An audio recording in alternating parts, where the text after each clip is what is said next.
جب آپ ایک منزل سیٹ کر لیتے ہیں تو پھر آپ کو بیچ میں جو رکاوٹیں آ رہی ہوتی ہیں، پریشانی، آپ کی منزل وہ ہوتی ہے کہ جنت کا حصول، اسی لیے قرآن پاک میں اس کا کیا آپ نے جو بنیادی بات کہی وہ اللہ پر یقین، تو اس کا مطلب اللہ پر یقین ہوگا تو کوئی بھی پریشانی آئے گی انسان رجوع کرے گا کہ وہ رب، وہ ذات ہے، کوئی بھی پریشانی ہے وہ دور کر سکتا ہے، اس سے دعا کر انسان رجوع کرے گا اور شاید وہ پھر اس کی وہ پریشانی کم ہو سکے، کبھی ختم بھی ہوگی اور اس کو شاید وہ اطمینان سکون ملے گا۔ مزید اس پر گفتگو فرمائیے گا۔ جی بالکل، اللہ پاک کا فرمان عالی شان یہی ہے، ادعونی استجب لکم، مجھ سے دعا مانگو میں تمہاری دعا کو قبول کروں گا۔ سبحان اللہ۔ لیکن اس میں بھی یہ نظریہ کار فرما ہے اور ہمیں اس پر غور کرنا چاہیے، وہی بات کہ ہمیں اس دعا کے قبول ہونے پر بھی یقین ہونا چاہیے کہ میں نے جو دعا مانگی اللہ نے قبول کر لی ہے۔ سبحان اللہ، سبحان اللہ۔ اب دیکھیں نا، جس طرح حضرت مولانا روم نے ایک بڑی مثال بیان کی ہے گائے کی۔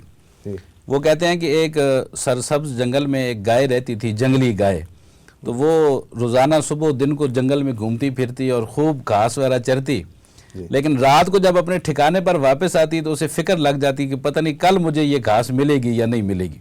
اب وہ اسی غم میں گھلتے گھلتے گھلتے صبح تک نہ اسی کمزوری پہ آ جاتی جس دن جہاں سے پہلے دن چلی۔ اللہ اللہ۔ دوسرے دن اس کی وہ چونکہ ہرس کی مریض بن گئی نا، ہرس کی مریضہ تھی، تو وہ دوسرے دن اور زیادہ کوشش کر کے نکلتی کہ آج میں پہلے سے بھی زیادہ کھا کے آؤں گی۔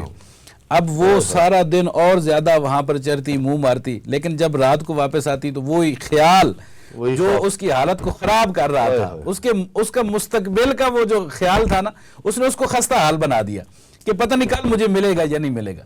تو مولانا روم فرماتے ہیں کہ ایسا انسان جو اس ہرس میں مبتلا ہو جاتا ہے، اب ہم دیکھیں کہ ہمارے لوگ، ایک بندہ ملازمت کی وجہ سے پریشان ہے جی، اب اسے یہ بات یقین نہیں آ رہی ہے کہ میرا رزق اللہ نے مجھے دینا ہے، یہ اس کا وعدہ ہے، مجھے ملے گا، تو وہ بجائے اس کے پیچھے بھاگنے کے یا پریشانی کے اگر اپنے رب کی طرف رجوع کر لینا کہ یا اللہ میرے لیے اسباب بنا دے کہ مجھے نوکری مل جائے، کاروبار مل جائے، تو میرا خیال ہے کہ اس کا کام سب سے زیادہ آسان ہو جائے گا۔ رزق تو وہ کھا رہا ہے، اس نے لینا ہی ہے۔ تو یہ کیفیت جب تک انسان کے اندر پیدا نہیں ہوتی ہے نا، اس انسان کو اس وقت تک کوئی سکون اور آرام نصیب نہیں ہوتا۔ حضرت واصف علی واصف نے ایک بڑی خوبصورت بات کی ہے، وہ کہتے ہیں کہ اگر خواہش اور حاصل کا فرق مٹ جائے نا تو انسان سکون میں آ جاتا ہے۔ واہ واہ واہ واہ۔ ایک چیز وہ ہے جس کو حاصل کرنے کے لیے انسان کے اندر خواہش پیدا ہوتی ہے، جی، ایک انسان اسے پسند کرتا ہے، اور ایک چیز وہ ہوتی ہے کہ جو انسان کے پاس موجود ہوتی ہے انسان اسی کو پسند کرنا شروع کر دے کہ جو اس کے پاس موجود ہے، جو اسے حاصل ہے، سبحان وہ اسی کو اگر پسند کرنا شروع کر دے تو اس کی ساری بے سکونی ختم ہو جائے گی۔ سبحان اللہ، یعنی شکر کی کیفیت ہے، شکر اللہ تعالیٰ شکر ہے، اور یہ اللہ پاک قرآن میں بھی کہتا ہے لَإِن شَكَرْتُمْ لَأَزِيدَنَّكُمْ۔ سبحان اللہ، سبحان اللہ۔ اگر مارا پھرنے کے بجائے انسان اللہ کے اس فرمان پر غور کر لے نا، اللہ کہتا ہے اگر تم میرا شکر ادا کرو گے تو میں تمہیں اور زیادہ عطا کر دوں۔ سبحان اللہ، یہ رب تعالیٰ کا فرمان ہے، اپنے بندے کے اوپر اللہ کی مہربانی ہے۔ اللہ پاک نے اتنے ذرائع پیدا فرما رکھے ہیں لوگوں کے لیے، لیکن بندہ مصیبت میں گرفتار اسی وقت ہوتا ہے کہ جب وہ اسباب کی طرف تو بھاگتا ہے لیکن مسبب الاسباب کی طرف نہیں آتا ہے۔ سبحان اب یہ رمضان کا مہینہ آپ دیکھ لیں، جی، ہم سبحان اللہ، برکتوں والا ایک کیفیات سے ہم گزر رہے ہیں، اور یہ ایسی کیفیات ہیں کہ جو انسان کو محسوس ہوتی ہیں، ہر انسان اس کو محسوس کرتا ہے۔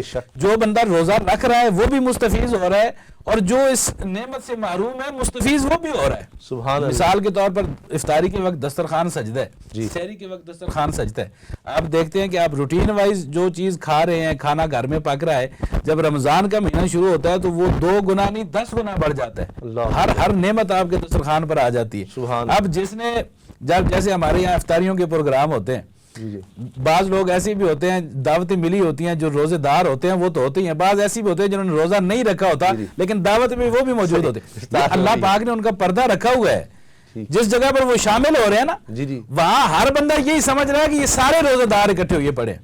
یہ اللہ کا احسان ہے، یہ اللہ کی مہربانی ہے کہ اس نے اپنے بندوں کی پردہ داری رکھی ہوئی ہے۔ اب وہ جب اس دسترخوان میں شامل ہو رہا ہے، جس نے روزہ نہیں رکھا ہوا وہ بھی ان نعمتوں سے اسی طرح مستفیض ہو رہا ہے۔ اگر گھر میں وہ ایک قسم کا کھانا کھا رہا ہے تو اس دسترخوان کے اوپر وہ 10 قسموں کے کھانے کھا رہا ہے۔ یہ شکرانہ خداوندی کا نتیجہ ہے کہ اللہ کہتا ہے اگر میرا شکر ادا کرو گے تو میں تمہیں اور زیادہ عطا کر دوں گا. سبحان اللہ. یہ جب ہم وہ روزہ رکھتے ہیں اور روزہ رکھنے کے بعد روزہ رکھنا بھی اللہ کا شکر ہے. بے شک. جو ہم جس کیفیت سے گزر رہے ہوتے ہیں نا صبح سے لے کر شام تک, تو یہ بھی اللہ کا شکر ہے کہ ہم نے روزہ رکھا ہوا ہے. اور اللہ کہتا ہے میرا شکر ادا کرو نا. یہ جسم کی زکوٰۃ ہم دے رہے ہیں, روزہ جسم کی زکوٰۃ ہے, اتنی بڑی نعمت, اتنی بڑی نعمت ہے. یہ زکوٰۃ ادا کرنا بھی رب کا شکر ہے. تو اللہ کہتا ہے میرا شکر ادا کرو نا, پھر میں تمہیں اور زیادہ دوں گا. اور اس کا جو ظاہری اور مادی نتیجہ ہوتا ہے وہ ہم دسترخوان کی صورت میں دیکھ لیتے ہیں, لیکن اس کا روحانی نتیجہ کیا نکلنا ہے وہ بھی دیکھ لیں. اللہ پاک کا حدیث قدسی ہے, اللہ پاک نے فرمایا, رسول کریم صلی اللہ علیہ وسلم فرماتے ہیں, اللہ نے فرمایا روزہ میرے لیے ہے اور میں ہی اس کی جزا ہوں. اللہ اکبر, اللہ اکبر. اب اس حدیث مبارکہ کے حوالے سے محدثین نے دو ترجمے کیے ہیں. ایک ترجمہ یہ ہے کہ اللہ فرماتا ہے کہ میں اس کی جزا دوں گا, اور دوسرا ترجمہ جو علماء اور عارفین اور بزرگان دین کرتے ہیں وہ یہ ہے کہ اللہ فرماتا ہے میں ہی اس کی جزا ہوں. اللہ اکبر. اب یہ دیکھیں اس سے بڑھ کر اور کوئی نعمت نہیں ہے. اللہ, رب مل جانا, رب مل رہا ہے جس بندے کو, تو اس نعمت سے بڑھ کر اور کوئی نمت نہیں ہے. اللہ, پھر تو سکون ہی سکون ہے.